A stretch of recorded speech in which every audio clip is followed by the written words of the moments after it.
ಆರತಿ YouTube channel. ಇವತ್ತು ಅರ್ಧ KG ಚಿಕನ್ಗೆ biryani ಮಾಡೋದು ಹೇಗೆ ಅಂತ ತೋರಿಸ್ಕೊಡ್ತೀನಿ ನೋಡಿ. ಬಿರಿಯಾನಿಗೆ ಅರ್ಧ ಕೆಜಿ ಚಿಕನ್ ಮತ್ತು ಅದಕ್ಕೆ ಮಸಾಲೆ ಐಟಮ್ ನೋಡಿ. 2 ಗಡ್ಡೆ ಬೆಳ್ಳುಳ್ಳಿ, ಸ್ವಲ್ಪ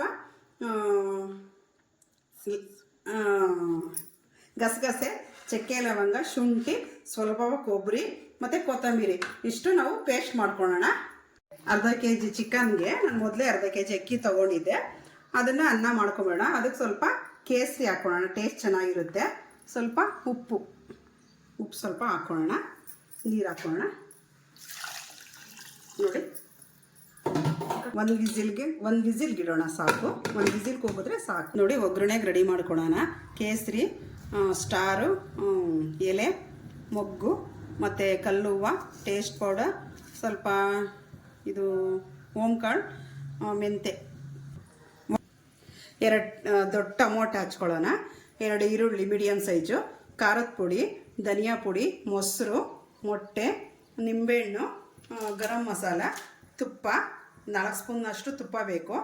ಮತ್ತು ಮೆಣಸಿನ್ಕಾಯಿ ಒಂದು 4 ಹಸಿ ಮೆಣಸಿನ್ಕಾಯಿ ನೋಡಿ. ಸ್ವಲ್ಪ ಎಣ್ಣೆ ಹಾಕಿದ್ದೀನಿ, ಬೇಕಾದರೆ ಸ್ವಲ್ಪ ತುಪ್ಪನೂ ಹಾಕ್ಕೋಬೋದು. ನಾನು ತುಪ್ಪನೂ ಸೇರಿಸ್ತಾ ಇದ್ದೀನಿ. ಬೇಡ ಅಂದರೂ ಏನು ಬೇಡ, ಬರೀ ಎಣ್ಣೆಯಲ್ಲೇ ಮಾಡ್ಕೋಬೋದು, ಸರಿನಾ? ಆಮೇಲೆ ಎಣ್ಣೆ ಕಾಯ್ದ ನಂತರ ನೋಡಿ ಮಸಾಲೆ ಐಟಮ್ ಎಲ್ಲ ಹಾಕೋಣ.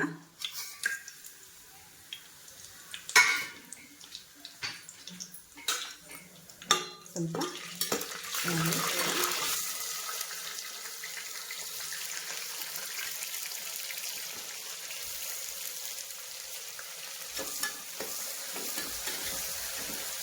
5 ನಿಮಿಷ ಫ್ರೈ ಮಾಡ್ಕೊಳ್ಳಿ.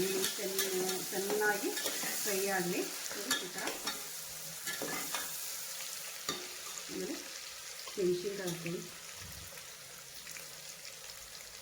ಟೊಮೊಟೊ ಹಾಕ್ಕೊಳ್ಳಿ. ಆಮೇಲೆ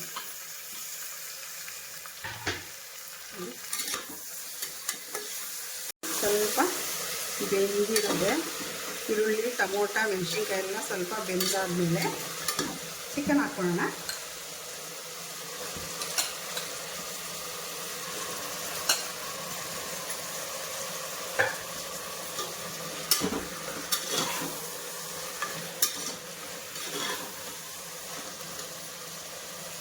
ನೋಡಿ ಪೇಸ್ಟ್ ಮಾಡ್ಕೊಂಡಿದ್ವಲ್ಲ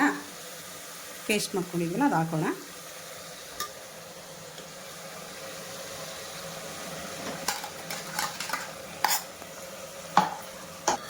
ನಿಂಬೆಹಣ್ಣು ಹಾಕೋಣ.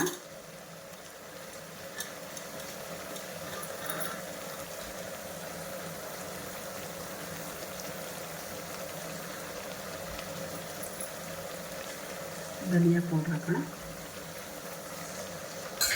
ಖಾರ ನೋಡ್ಕೊಂಡು ಹಾಕೊಳ್ಳಿ, ನಮ್ಗೆ ಸಾಕು ಇಷ್ಟು ಹಾಕ್ಕೊಂಡಿದ್ದೀನಿ. ಬೇಕು ಅಂದರೆ ಸ್ವಲ್ಪ ಖಾರ ಇದ್ದರೆ ಚೆನ್ನಾಗಿರುತ್ತೆ ಬಿರಿಯಾನಿ.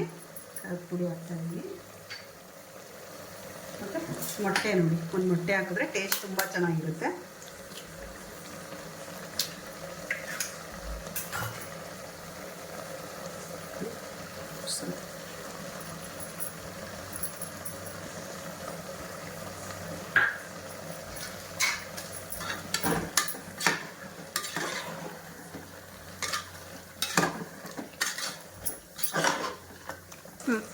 ನೋಡಿ ಸ್ವಲ್ಪ ಗರಂ ಮಸಾಲ ಹಾಕೋಣ. ಉಪ್ಪು ನೋಡಿ, ಉಪ್ಪು ಹಾಕೋಣ ರುಚಿಗೆ ತಕ್ಕಷ್ಟು. ಎಲ್ಲ ಮಿಕ್ಸ್ ಮಾಡೋಣ. ನೋಡಿ ಫ್ರೆಂಡ್ಸ್, ಇದು ನೀರೇನು ಹಾಕೊಳ್ಳೋಕೆ ಹೋಗಬೇಡಿ. ಚಿಕನಲ್ಲೇ ನೀರು ಬಿಟ್ಟಿರುತ್ತೆ, ಯಾಕಂದರೆ ಮೊಸರು ಎಲ್ಲ ಹಾಕಿರ್ತೀವಲ್ಲ. ನೀರೇನು ಅವಶ್ಯಕತೆ ಇಲ್ಲ ಇದಕ್ಕೆ. 1 ವಿಸಿಲ್ ಮಾತ್ರ ಕೂಗಿಸ್ಕೊಳ್ಳಿ ಸಾಕು. ನೋಡಿ ಆಗಿದೆ ಅಂತ, ವಿಸಿಲ್ ಎಲ್ಲ ಹೋಗಿದೆ. ತೆಗಿಯೋಣ ನೋಡಿ. ಈ ಥರ ಚೆನ್ನಾಗಿ ಎಣ್ಣೆ ಬಿಟ್ಕೊಂಡಿದೆ ನೋಡಿ. ಇದಕ್ಕೆ ನಾವು ಅನ್ನ ಮಾಡ್ಕೊಂಡಿರ್ತೀವಲ್ವ, ಅದನ್ನು ಮಿಕ್ಸ್ ಮಾಡ್ಕೊಳ್ಳೋಣ ನೋಡಿ.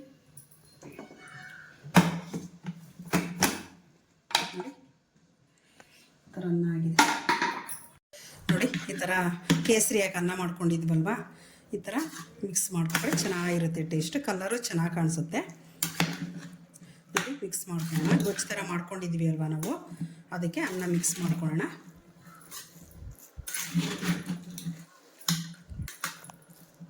ನೋಡಿ ಈ ಥರ ಚೆನ್ನಾಗಿ ಮಿಕ್ಸ್ ಮಾಡಿಕೊಂಡು ಅನ್ನ ಮತ್ತು ಗೊಜ್ಜು ಮಿಕ್ಸ್ ಮಾಡಿದ್ರೆ ನೋಡಿ ಈ ಥರ ಇರುತ್ತೆ. ಇದನ್ನು ಒಂದೆರಡು ನಿಮಿಷ ನಾವು ಹಾಗೆ ಗ್ಯಾಸ್ ಮೇಲಿಡೋಣ.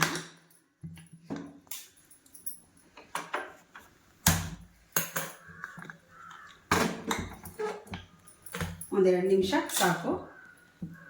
ಈ ಥರ ಇರುತ್ತೆ ನೋಡಿ. ಟೇಸ್ಟ್ ಮಾತ್ರ ತುಂಬ ಚೆನ್ನಾಗಿರುತ್ತೆ. ಒಂದ್ಸಲ ನೀವು ಟ್ರೈ ಮಾಡಿ ನೋಡಿ.